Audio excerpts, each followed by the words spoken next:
Haay ashamaa akkam jirtu daawwattoota keenya nagaa waaqayyoo bakka isin jirtanitti isiniif haa ta'u. Jirtu nagaa keessanii nu nagaa keenya galanni waaqayyoof haa ta'u. Chaanaala keenyaaf haaraa kan taatan sabiskiraayib gochuun maatii keenyatti dabalama. Viidiyoo keenya immoo yoo jaalattan laayik gochuu hin dagatinaa jecha. Har'as egaa deebi'een dhufeen jira. Namoonni gaafii garagaraan na gaafattanii gaafii keessaniif deebii isiniif deebisuuf dhufeen jira. Innis egaa namoonni baay'een waa'ee bajaajii akkasuma suuqii horii horsiisuu kanarratti kamtu bu'aa qaba bu'a qabeessi kamii jettanii gaafii garaagaraa na gaafattanii anis egaa deebisaa qabadhee dhufeen jira. Viidiyoo kana agadhumaa dhaggeeffadhaan isiniin jedha. Jalqaba irratti bajaajiin bu'aa qabdii yoo binnee irraan fayyadamna warri jettanii egaa namoota bajaajii yeroo ammaa kana hojjechaa jiran gaafadheetanii viidiyoo kana kan hojjechaa jiru malee zimmi jedhee miti. Gaafii isin na gaafattan yeroo baay'ee deebii isaa isiniif deebisuuf kan hin turu sababni inni jalqabaa kana jechuudha. Namoota hojii sana hojjetan gaafadheetanii deebii isaa kan isin deebisu malee tilmaamee yookiin zimbiloo isiniif hin deebisu jechuudha. Kanaafuu viidiyoo irra tura jechuudha. Viidiyoo yeroo isin na gaafattanitti viidiyoo hojjechuu kanaafan tura. Na of kalchaasiniin jecha jalqaba irratti bajaajii yoo binnee bajaajiin faayidaa qaba akkamii kan jettan irratti bajaajiin faayidaa guddaa qaba. Namoota beekaniif faayidaa guddaa qabdi bajaajiin. Maaliif yoo jettanii bajaajiin faayidaa guddaa immoo akkuma qabdus miidhaa ni qabdi jechuudha.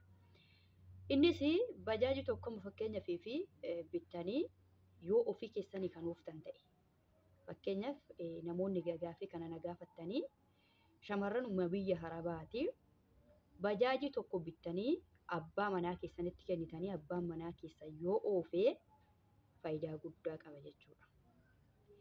Yoo immoo bajaajii tokko bittanii zimbiloo namuma bakka bajaajii baratee maanjaa fiqaadii ofirraa qabutti zimbiloodhuma yoo kennitanii miidhaa guddaa qaba jechuudha bajaajiin. Innis nama fakkeenyaaf fi bajaajii tokko bittanii nama kan keessan hin taane yookiin fira keessan yookiin abbaa manaa kee hin taane tokkotti namuma maanjaa fiqaadii baratee mattaawaqaa qabuu fi maanjaa fiqaadii qabutti zimbiloo bajaajii yoo kennite tokkoffaa bajaajiin keessi jalaa miidhama jechuudha. Namni suni ati guyyaa guyyaan nama sana waan to'attu miti jechuudha. Bajaajiin keessi jalaa miidhama. Fakkeenyaaf lafa ispaaltitu jira. Lafa immoo zimbiloo garagaanti nuyyuu hin buunetu jira jechuudha. Yeroo ammaa baadiyyaa fa'aatu jira. Namni kuni hojjetee maallaqa haa argatu malee wanti bajaajichi jalaa miidhama. Bajaajii kana keessaa miini tokko jalaa tabalaashaa wanti jedhu hin jiru.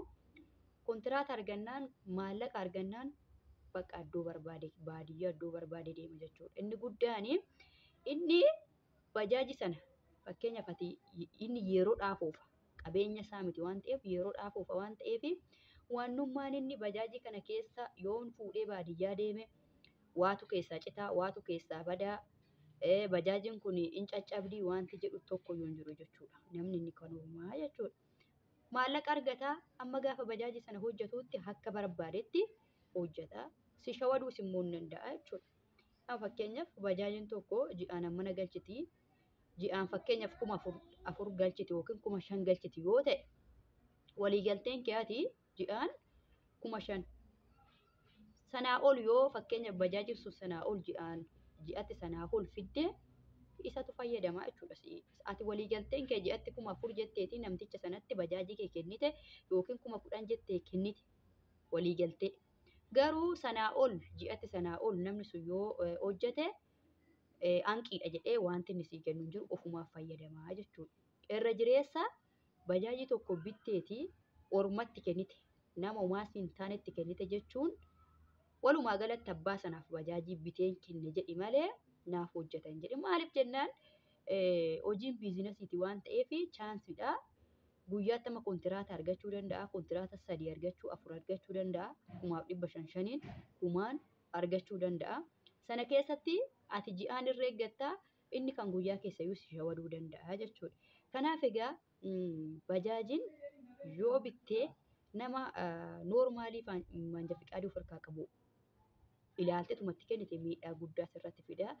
Yoo bittee immoo abbaa manaa kee yookiin obboleessa kee yookiin nama bakka dhiiga keetti kennite faayidaa guddaa qaba. Galii guddaallee irraa argattaa siin jedha obboleettii xiyyaa.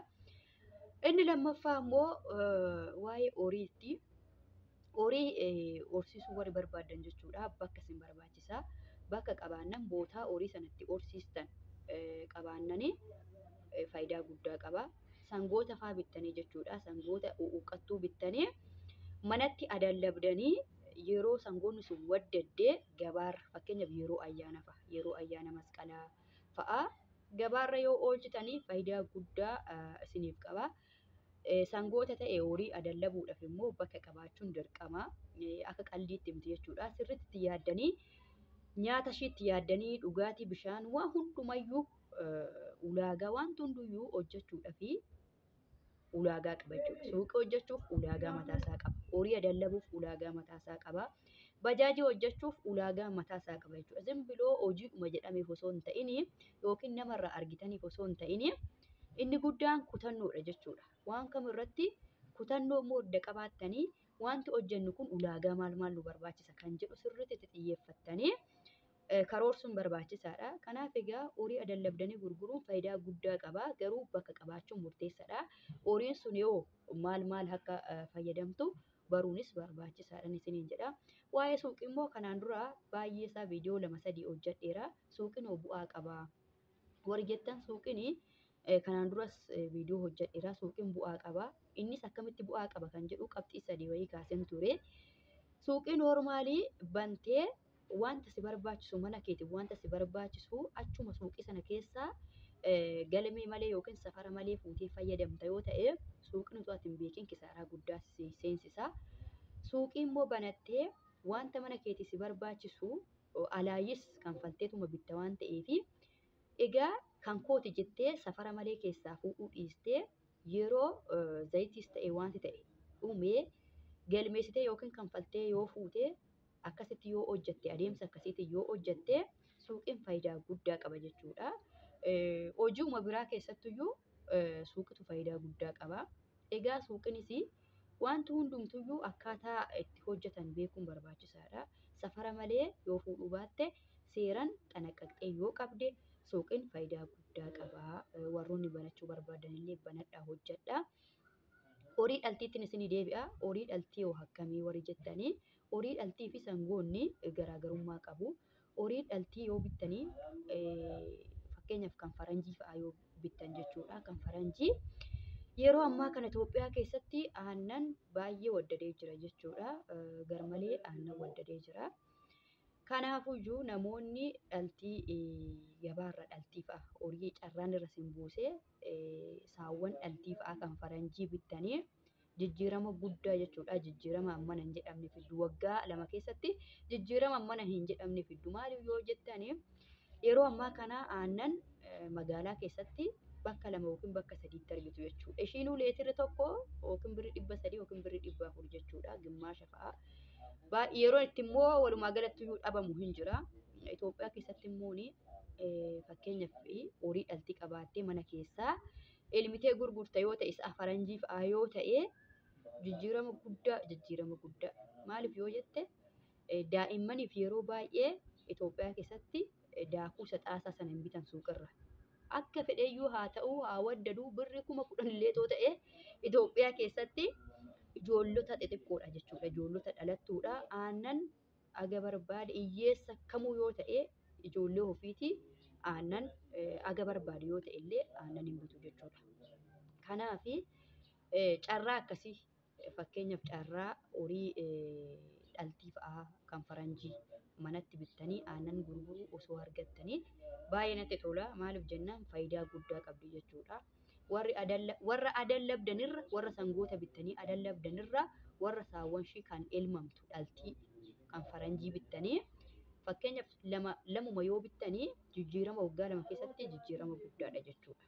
Kan gabaa irratti kan dhaltii fa'aatu argattanii isin nama carra qabeettidha jedhee yaada. Faayidaa guddaa qabdi. Warroonni waan akkasii karoorsitanii yeroon biyya koo galee waan akkasii irratti xiyyeeffadhaa hojiin kun na baasa jettanii jirtanii sirriitti itti karoorfadhaa. Waan karoorfattan sana immoo namaan mari'achuu hin baay'isinaa. Akkuma Itoophiyaa galtaniin maallaqa qabattanii dhuftaniin bakka itti karoorsitan waan ta'eef horii dhaltiin bita yoo jettan horii dhaltii, suuqiin bana yoo jettan suuqii, bajaajiin bita yoo jettan bajaajii, waan itti karoorsitan sana itoo hin turin itoo hin bulin dhuftanii Itoophiyaa keessa torban lama torban sadii itoo hin taa'in maallaqa keessaa wayirra oolchaan isiniin jedha. Viidiyoo biraatiin akka walitti deebinutti nagaa waaqayyoo isin waliin haa ta'u. Baay'een isin jaaladha, baay'een isin kabajaa. Viidiyoo koo daawwadhaa. Baay'ee baay'ee.